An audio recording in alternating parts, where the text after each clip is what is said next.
Alright, hello, welcome. This is going to be a video, of course, discussing the video that came out for Quantum Whale, and of course, my reaction on them creating a new Foamstars character.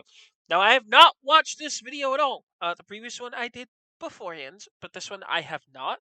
There are no timestamps on this video, so I'll stop it when I feel like I need to say something. But just in general, let's go on and react to it. So, here we go.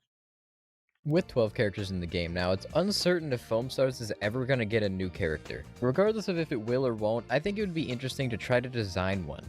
Now, I am by no means a game designer, so while at first I will be proposing my exact ideas, later in the video I'll be sending those ideas off to some other people, and they'll be giving their opinions on the matter. Now, the first and most obvious question is, who's it going to be? Who's going to be the new character that we add? Because most of the characters in this game have already been... It's Orin. The answer's Orin. The shopkeeper? It's her. She's the one. It's not even a contest. It's not even close. It's Orin, it's gonna be Orin. Nobody's gonna argue. Everybody's gonna be happy. Everybody wants her. They're gonna add her. She's fully modeled. Everybody wants her. Barista and Chloe are already there. So yeah, it's Orin, obviously. The second base thing that we have to ask is what weapon would she use? Now this one's a little bit harder. While she does have an umbrella, Chloe already took the umbrella gun idea. I don't want to give her an umbrella gun because that just makes her really uninteresting. So what are her weapons gonna be?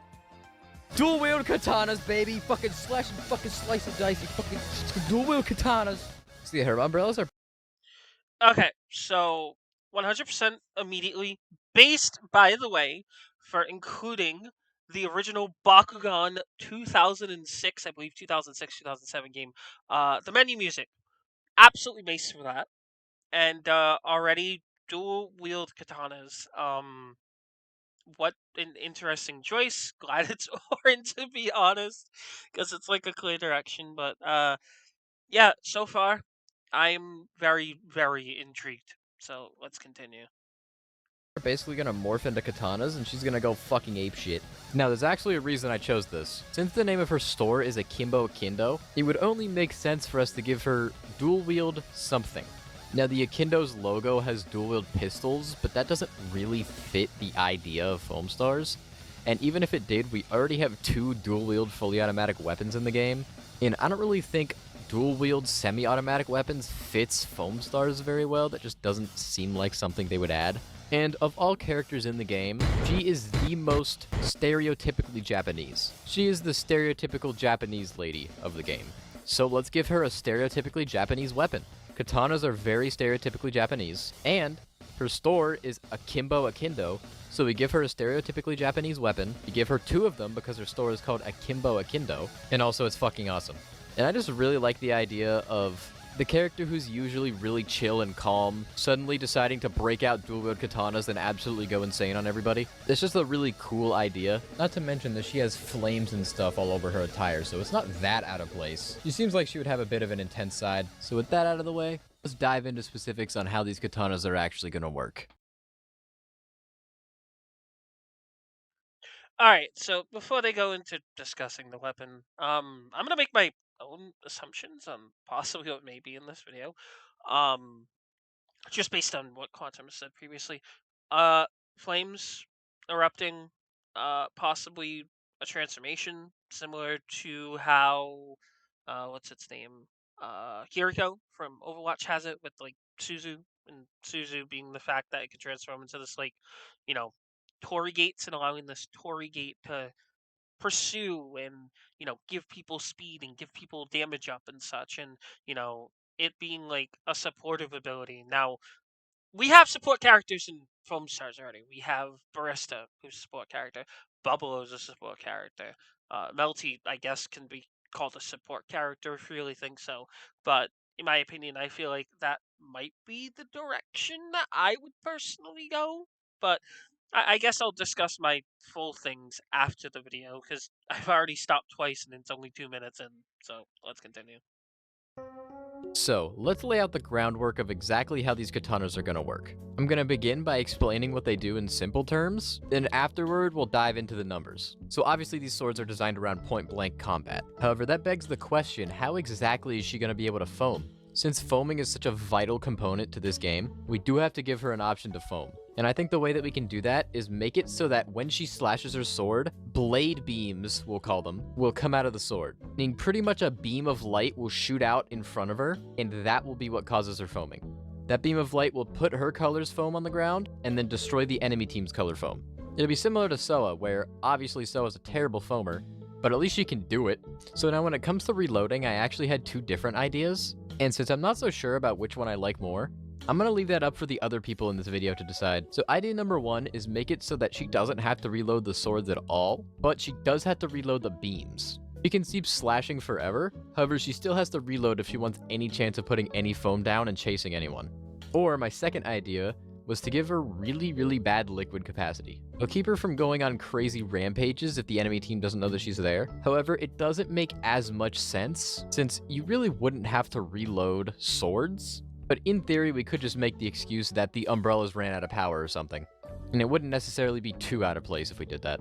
And before getting into specifics, I want to give a gigantic thank you to Sashikiru for the art in this video.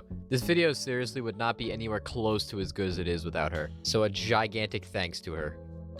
Now that you know the base function of the katanas, it's time we get into specifics. Or more specifically, damage numbers, range, things like that. So she's gonna... Oh, I am ready for this one. So, if anybody doesn't know, if you're someone who watches Foamstars or plays Foamstars, the highest damaging number that you can get from a critical hit from the Gito is like 65 to 67 damage. Like, straight up crit damage.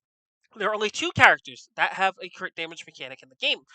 One is, of course, Agito, as I've mentioned before, and surprisingly, the second one is Ramsey. Ramsey actually has a crit mechanic built in to Fleecy and Flossie, I believe the Bubble Beasties are called, or at least the little puppets.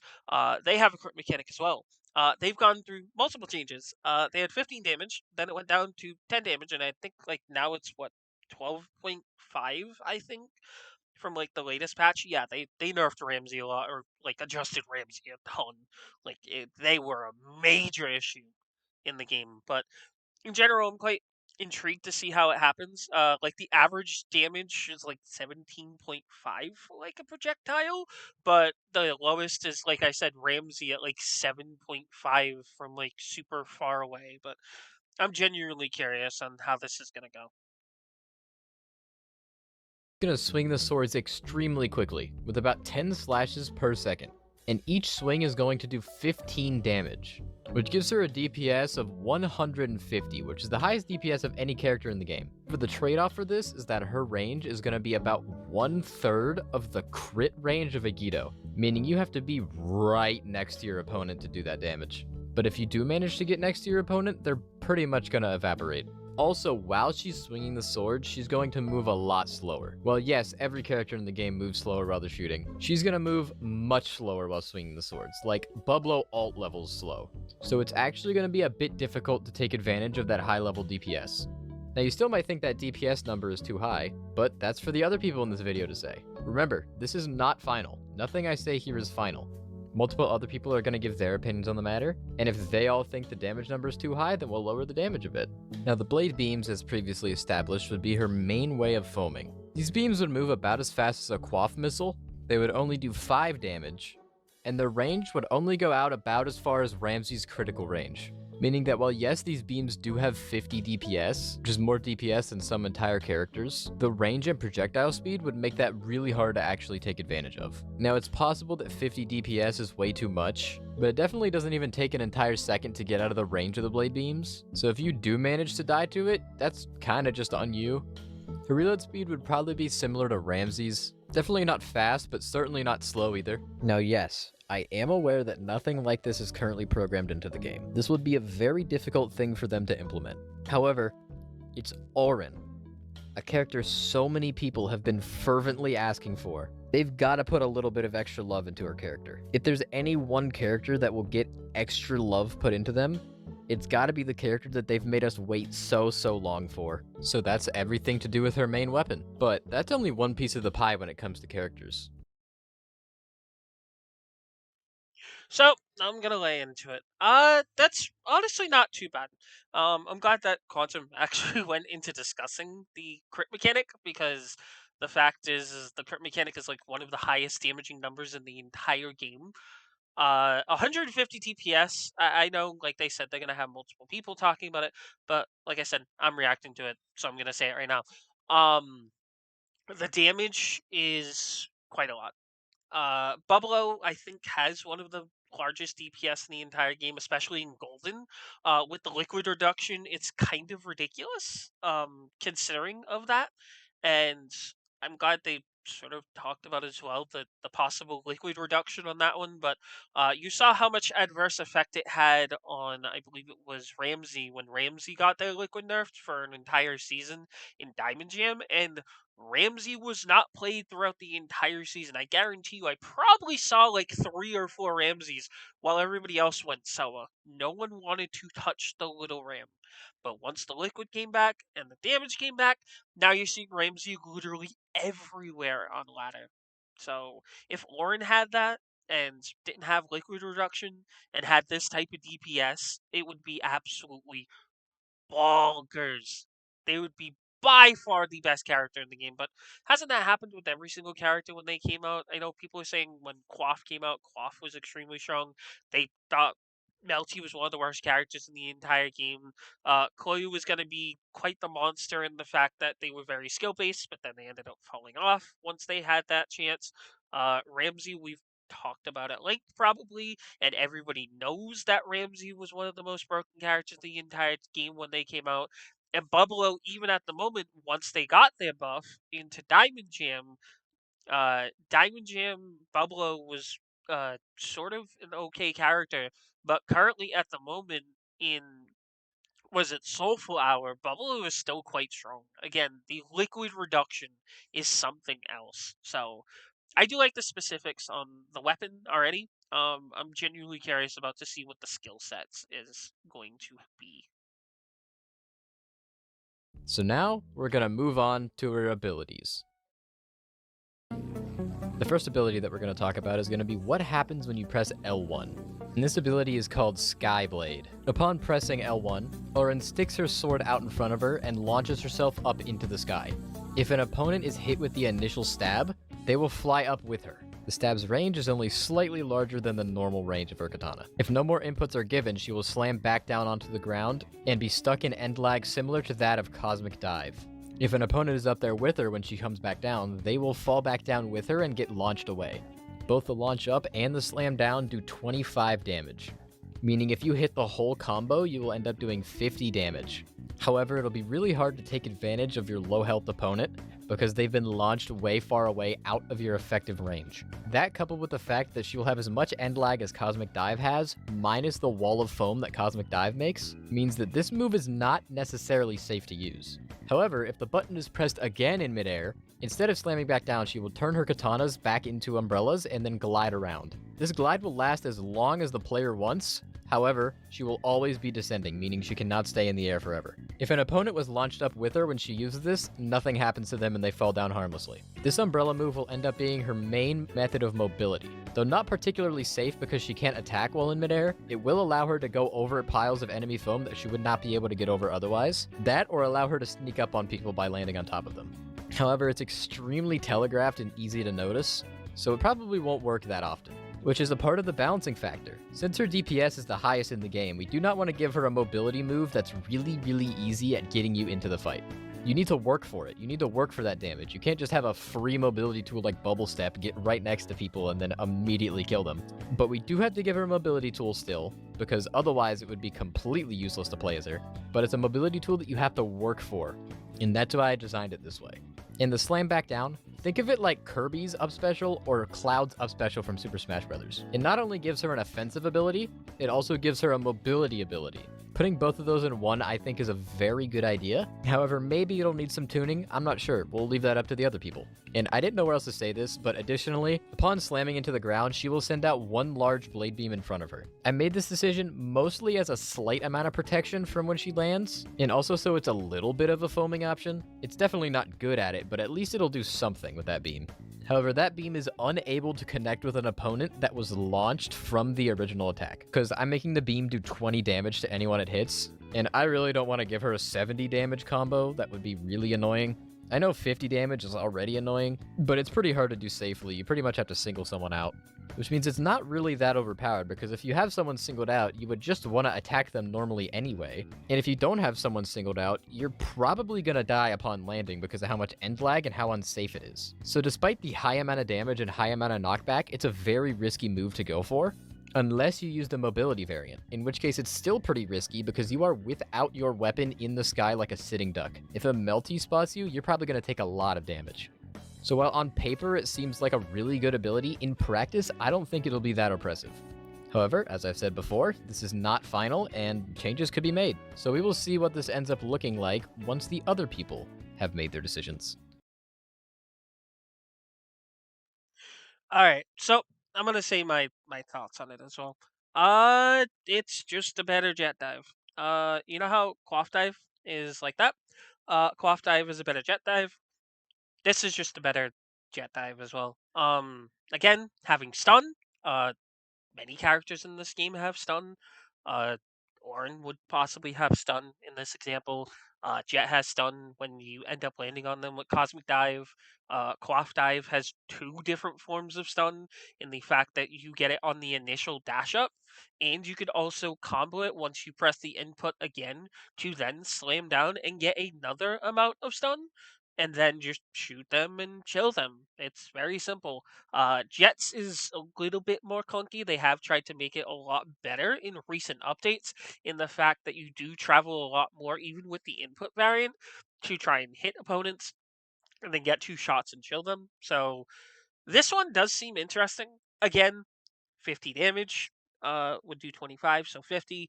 Having it not affect the opponent instead of making it a 75 damage move is very good, considering that like the cap for a lot of abilities besides melties, of course. I believe it's was it Sweet Campaign? The Sweet Campaign at one point did 800 damage if everything hit. Yes, that's right. It did 800 damage if everything hit. Had no stun, but if you laid it in front of you, you would do 800 damage and chill someone 8 times over. This, on the other hand, like they said, is more of a mobility tool. It would be quite interesting to see how it would function in game, considering it would have like a Chloe esque flight once you end up getting out of it. It's the same thing where you can float as much as you want until you hit the ground. So let's say you use this on one of the larger maps, let's say Spalicious Oasis, especially from the top of it, or even in some cases for what is it? I'm trying to think. Fomapatra with the what is it? The ball and such on the casino map. It would be very interesting to launch someone, and then if you launch someone into the air with the stun, and you do it, you and your opponent can get chilled. So you can Reinhardt dive people or charge them off the map if you so choose to, if you're able to connect them. It would be very funny if it did happen, but it would be quite interesting to see how it would function in game. But so far, honestly, not a bad ability. I would I would root for it. All right, so let's start with the second one. Oh boy, there we go. One that happens when you press R1. And this one is called Trailblazer. So upon using it, she will send out her Bubble Beastie straight forward. This creates a line of foam that goes about as far as Super City Roast, but definitely not as wide. And it also will not knock down giant piles of foam like Super City Roast does. However, her Beastie moves much faster than Taraha does upon using Super City Roast. And then once reaching the end of its lifespan, the Beastie sprays foam right to left into the air before disappearing. So imagine Orin sending out a Super City Roast, followed by it spawning a Rave Breaker that sprays for about a second and then leaves. Kind of a weird analogy for it, but I think you get what I'm saying. Each separate projectile deals only 10 damage. The spray foams about as well as the 3 shots from a Penguin Squad would, though most of the foaming of the move is obviously going to come from her sending it straight forward. If an opponent is close to her when she uses it, they will get knocked back, but only if she uses it on the ground. If she uses it in the air, it is thrown out more similar to a toboggan bomb and will only push people back similar to Bubblo's shields. The move will recharge slightly faster than a normal move, in a vein similar to a Guido Shuriken. all of this is to say, this ability exists only to give her a very nice foaming option. Because every character needs something for foaming, and without this, she really would not have a very good foaming option at all. Agido has the shuriken, Penny has the bombs, Soa has bubble step, what have you. But without this Trailblazer ability, Orin would have nothing. And especially with the way that she's so aggressive in her character, she really needs an ability to create some foam for herself. So that's why I made this ability. It's not as good as a Super City Roast, because it's not as thick, and it's not as good as a Toboggan Bomb because it doesn't go as far. It's not that good of a foaming ability, but it does have that final spray, which does help it differentiate itself from Super City Roast and Toboggan Bomb. Much more simple of an idea than the other one, but I think something like this, where she just has a lot of foaming, is extremely necessary.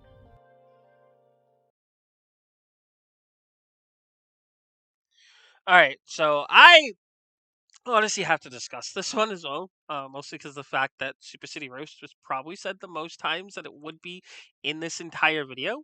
Yeah, it's not a bad one. I like how it's called Trailblazer. That's honestly not a bad name for it, but in general, yeah, line of foam, Super City Roast distance. You could see all the details on the screen. Uh, in my opinion, I think it's a pretty good one. The spray to right to left at the end would be kind of interesting, considering it's like a tail wagging, like Orin Fox type of thing, where it would spray right to left. I would be curious to how far it would actually spray when it goes right to left, and it would be like a fan type of thing that it would showcase at the end, so it'd be like go straight and then do like a right left thing. I don't believe they've also mentioned anything with the gem possibilities for these. It could get distance up, so it could compete with Super City Roast. It could also get damage up to deal like a little bit more damage. Again, we don't know the exact damage numbers that come from the damage ups, so each gets two or each gets one, I think. So it would be like distance and then cooldown, and then for the other one, which was the first ability, that one would probably get like either an extension up or a damage up, and then of course the cooldown, because you know, being 20 damage, I know they don't want it to get to 75, but if you invest in the gem, you might as well get it to 75. Because if you deal a shot, you deal damage, you get one shot, you do that, you could foam them up while they get in the air. If you use the sky move, you get them in the air, they get foamed up in the air from the damage, and no one can really get to them. So all you have to do is do the single input version. So you don't do the input version. They're just floating there. You just slide into them and boom, that's just a free kill. That's just a free kill. Like a hyper DPS character like that having an ability like that is insane. But we're talking about the second ability right here.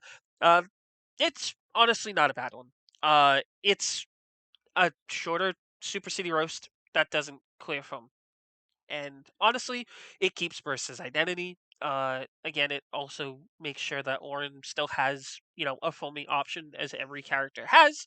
So it sort of just fits the bill, in my opinion. Let's continue.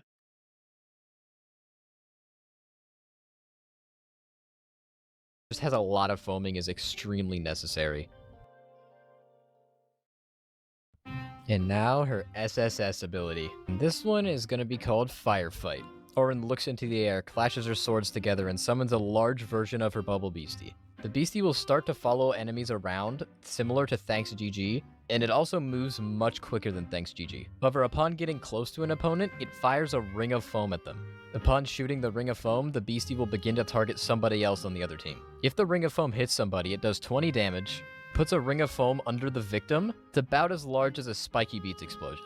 If the Beastie's hit connects with somebody, Skyblade will immediately be recharged. While that is a very strange synergy, I think because of the way this ult works, it'll be pretty good at singling people out, which is where Skyblade shines. Also, I just think it'd be fun. I mean, The Beastie stays on the field for about 20 seconds. Once the 20 seconds are up, the Beastie does one last ring of foam right where it is expiring. This time, the ring of foam is about the same size as a decontamination mine. And while the Beastie doesn't attempt to run into people, if somebody does happen to run into it, it'll send them flying and do a whole 50 damage. Now, it took me a little while to figure out what kind of ult we would give her, and I settled on this because it's kind of similar to Fuse's ult from Apex Legends, which I know is really weird inspiration to take, but he shoots a ring of fire from the sky, And I figure that her beastie shooting a pile of foam is the closest thing we're gonna get to that. Orin doesn't have a lot of characterization. She has a lot of flames on her attire, as I said before. So I feel like fire should kind of fit into her kit a little bit. And that's all of her abilities. So let's recap exactly how she's gonna work. So Orin is an extremely close range, high DPS character. She has low foaming potential, low long range damage potential, but the highest close range damage potential in the entire game. To balance this out, I gave her very risky mobility, so that while she can use it in an attempt to get in, it is not a safe choice to make. If she doesn't want to use that to go in, she has the ability to create foam paths for herself. There is not necessarily the most effective foam paths, meaning she still definitely has to work to get into battle. With an ult designed to make a ping pong of sorts, such that if it shoots at somebody and it hits them and it gets them stuck in the pile of foam beneath them, she can run in there, get a chill, and then use her mobility option to follow the beastie towards the next opponent. However, this is not guaranteed, and you can very easily just get out of the way of the ult or get out of the way of the Orin. Or even chill the Orin. So the design philosophy behind Orin is extremely risky, extremely rewarding, close range point blank combat, with a little bit of inspiration from the fact that she seems to like flames for whatever reason. Both Trailblazer and her ult have some form of flame inspiration, and that's Orin. But now it's time to move on to the others' opinion. Yeah, very interesting. Like I said, kind of a hyper DPS character. Uh, Terrible foamer, but I mean Ramsey's also a terrible foamer, but has I think Sheeple Chase and of course Bams Away, which is very interesting. Bubble is a character that can fight at range and is probably a well-rounded character besides their SSS, which is by far one of the worst in the entire game. I will tell you that right now. But they do have a lot of damage potential, mostly because of the fact the golden form. I'm very intrigued to see that Orin doesn't necessarily transform, I guess. Like most of the other characters use their beasties to transform in a way. Not necessarily Guido. Guido just uses the things GG, and then the same way with Rave using the what is it, Molly to create this gigantic vortex. But Soa transforms with you know, excuse me, with Spiky and rolls around. You got Graviton turning into a gigantic shield. You got Toboggan Bomb, or excuse me, Sarge turning into Penguin and basically just exploding everywhere. Who's another one? Tonix literally summons a gigantic robot, and uh, what's it? Squash is literally just sitting on top of it, just happily sitting around as it just shoots gigantic foam balls. So it's quite interesting to see that it will be another BC that is a following one. So she seems very Agido oriented, but again, the same way where she has the highest DPS in the entire game and is skill oriented in the way that it would be very similar to Chloe, but a close range Chloe. And honestly, I can't say anything wrong with that. I absolutely love it. All right, so you know what? I'm actually gonna leave it here. And if you do want to go watch the rest of the video, you can go check it down below. I've already left my opinions in general throughout the video, so you know what? I'm glad it was created. Uh, Glad to see that Orin is finally getting the attention that she desperately needs, considering that we don't have a 13th character in Foamstars. But it's very nice to see people actually creating kits for them, and hope that the Foam devs, which they have said they do love fan art, they do love the enthusiasm from the fan base, that this could just be implemented as a character, just to be like, you know what, we're going to listen to the fans for once, we're going to put in a character like this, and we're gonna, we already have the model, so you might as well just go hog wild per se. I mean, they have free reign on the game.